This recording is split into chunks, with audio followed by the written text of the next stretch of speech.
Bienvenue dans Réflexions sauvages. Ici, c'est l'endroit où on se lâche. On parle de ce qui nous fait vibrer et surtout, on dit les choses comme elles sont. Je suis Andy et ensemble, on va explorer la vie sans filtre, les relations, le self-love et toutes ces petites réflexions qui nous rendent plus fortes. Installe-toi confortablement, prends un café, un thé ou un verre de vin et prépare-toi à des discussions 100% vraies, pleines de rire et de réflexion. Allez, c'est parti. Réflexion sauvage, let's go.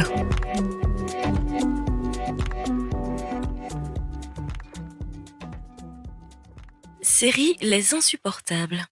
Survivre aux relations toxiques avec le sourire. Épisode 6. Quand la relation la plus toxique, c'est toi. Salut mes sauvages, aujourd'hui on attaque un sujet un peu plus personnel et peut-être un peu plus difficile à digérer. Mais t'inquiète, on va y aller en douceur, avec toujours une bonne dose d'humour et de bienveillance. Alors, prêt ? Parce que parfois la personne la plus toxique dans ta vie, c'est toi-même.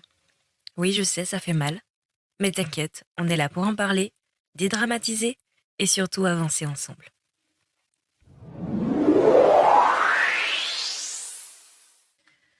Coucou ma team. Vous connaissez ces jours où tout va de travers et vous vous dites « Mais pourquoi l'univers s'acharne sur moi ?» Genre l'ordi plante, le café te coule dessus, t'arrives en retard à une réunion, et là, bam, tu te dis « C'est sûr, je suis maudite. » Non. En fait, c'est juste toi. Parce que souvent, on se met dans des situations tout seul. Je veux dire, qui a laissé l'alarme en mode snooze 8 fois ce matin ? Spoiler alerte, c'était toi. Quand tu réalises que parfois la personne la plus toxique dans ta vie, c'est toi-même, c'est comme un petit choc, mais aussi le début du glow-up.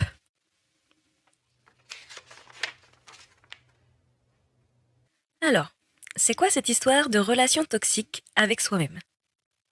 Eh bien, c'est plus commun que tu ne le penses. Et ça peut prendre plein de formes. Autosabotage, manque de self-love, ou cette petite voix dans la tête qui te critique H24, genre comme un troll en mode loop. Et je te dis ça parce que je l'ai vécu. Allez, on plonge dans le sujet. L'autosabotage version pro. Ça, c'est le champion.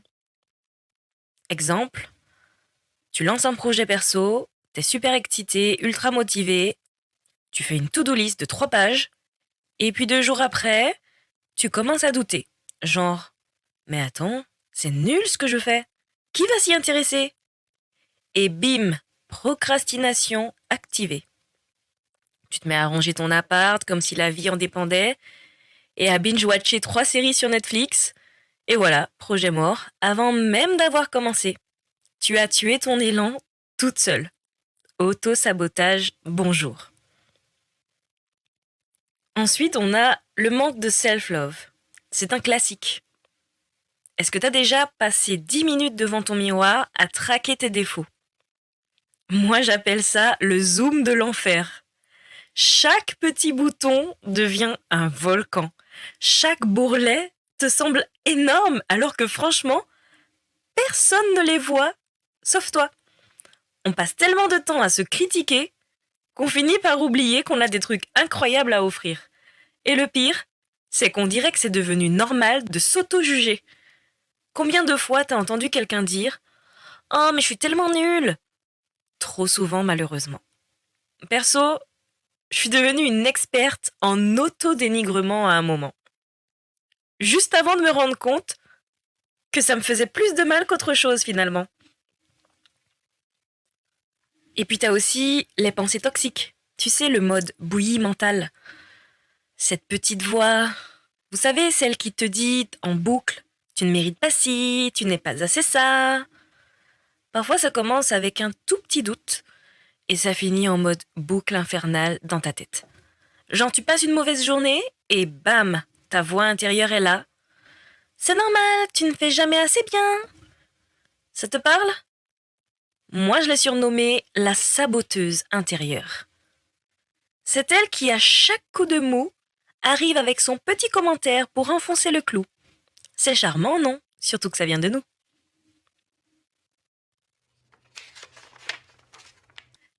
La minute réflexion sauvage. Ok mes sauvages, on se pose 2 secondes parce que là, on va parler sérieusement. On rigole, mais se rendre compte qu'on peut être notre propre source de toxicité, c'est vraiment une claque. La première fois que j'ai capté ça pour moi, c'était un peu comme si je venais de découvrir que la fin de mon film préféré, c'était un mensonge. Genre quoi? Moi, toxique? Mais c'est vrai.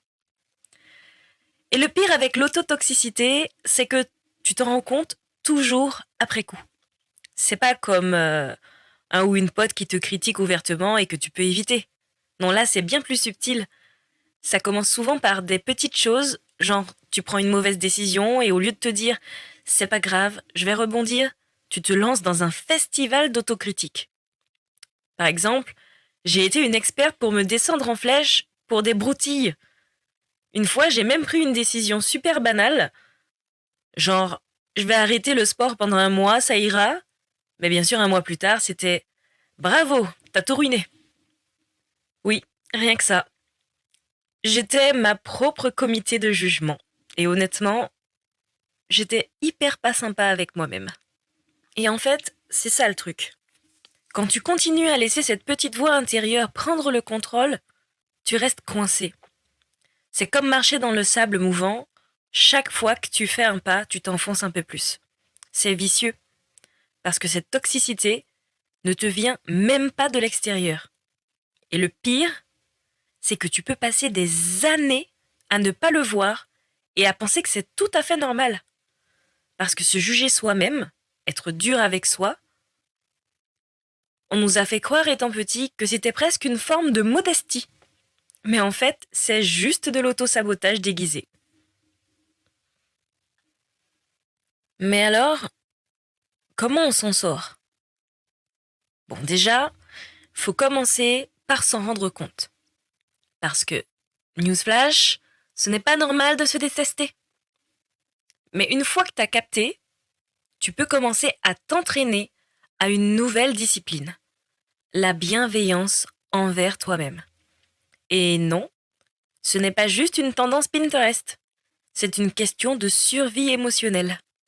C'est un peu comme changer de lunettes, passer du mode critique hardcore au mode amie bienveillante. Et là, tu te rends compte que se traiter avec gentillesse, c'est tellement plus sain.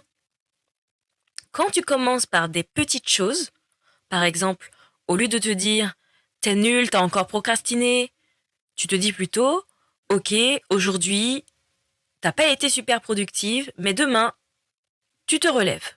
C'est tout bête, mais ça change tout. Et qu'est-ce qu'on retient de tout ça? Que si tu veux aller loin, il faut commencer par être ton ou ta propre meilleure amie. Ça ne veut pas dire être parfait. Ça veut juste dire qu'il faut te soutenir toi-même. Parce que spoiler, la vie est déjà assez difficile sans que tu en rajoutes une couche. Alors la prochaine fois que cette petite voix toxique te fait un petit commentaire pas sympa, tu lui réponds un merci, mais non merci. Et tu continues à avancer avec bienveillance. Parce que toi, tu le mérites.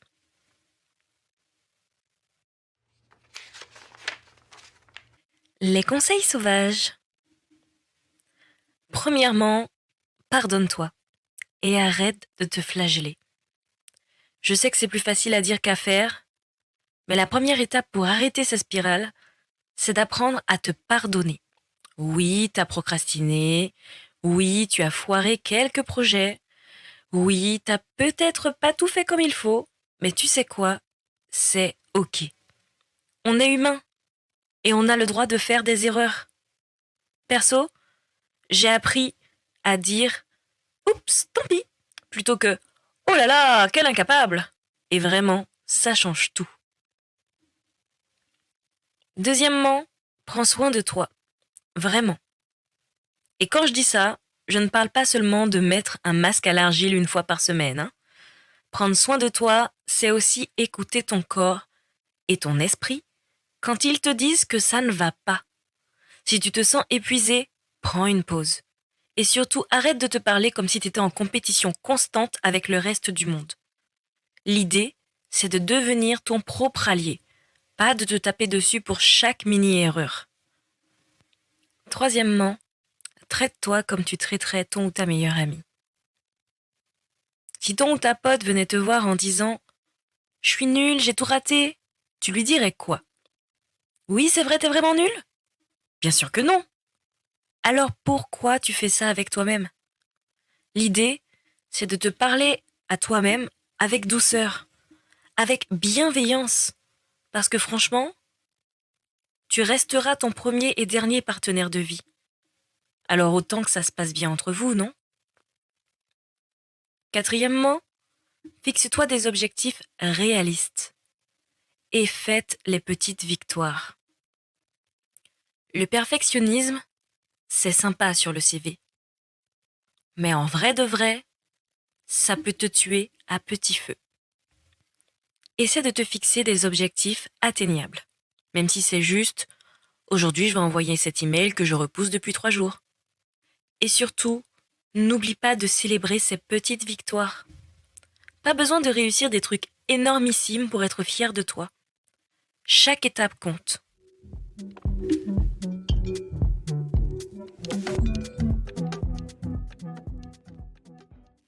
Mais sauvages, je vais être honnête avec vous. Personne n'est parfait, et c'est ça qui rend la vie intéressante.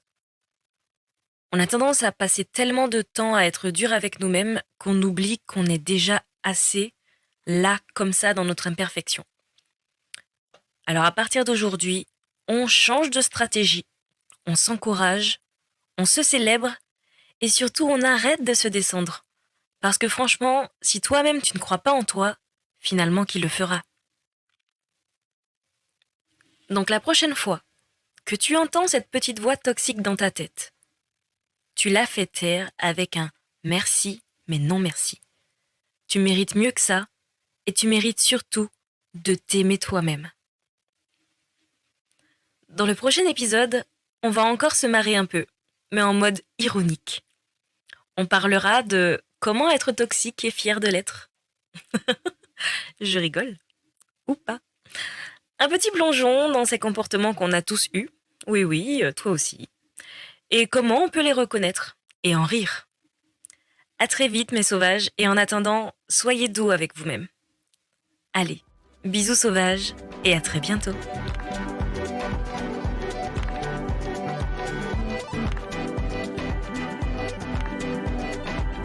Et voilà, c'est tout pour cet épisode de Réflexion sauvage.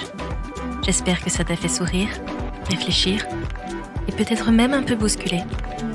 Si tu as aimé, n'hésite pas à partager avec une amie, laisser un petit avis ou tout simplement en parler autour de toi. On se retrouve très vite pour une nouvelle dose de réflexion, de rire et d'authenticité. D'ici là, n'oublie pas, reste sauvage, reste vrai et surtout prends soin de toi.